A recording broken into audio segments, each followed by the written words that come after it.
Faccio appello che se qualcuno è stato nella Francia meridionale, in Occitania, quindi Francia meridionale, si rechi punte da vacanziere o per viaggio, per trovare che so, i parenti o quello che è, e si rechi ai punti di accesso rapido e facciamo il tampone anche a loro, insomma.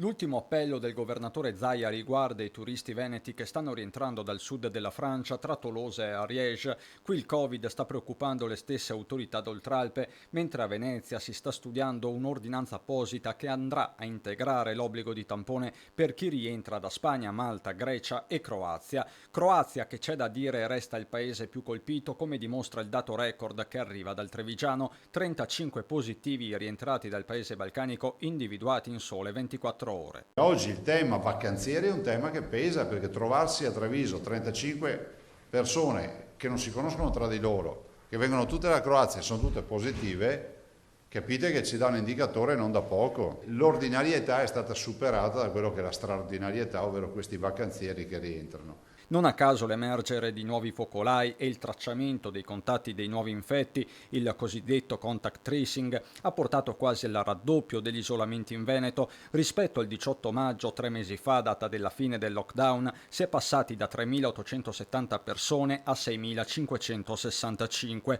Quanto alle positività totali effettive, il dato è sotto controllo. Sostanzialmente dal 18 maggio ad oggi, che sono sostanzialmente 90 giorni, abbiamo 2.584 positivi in più. Questo, continuo a dirlo, è in merito al fatto che noi cerchiamo, tanto è vero che vedete che abbiamo 1.400.000 tamponi. Se non fai i tamponi non trovi i positivi, qualcuno ancora non l'ha capito in giro per l'Italia, ma 1.789 i positivi attuali in tutto il Veneto, pari al 27% delle persone in isolamento. Di questi sintomatici superano di poco il 2%, 8 invece i soggetti in terapia intensiva, quasi tutti con patologie pregresse, come la bambina di 5 anni ricoverata a Padova. la patologia che era portata all'interno della terapia intensiva a cure intensive è di tutt'altra origine.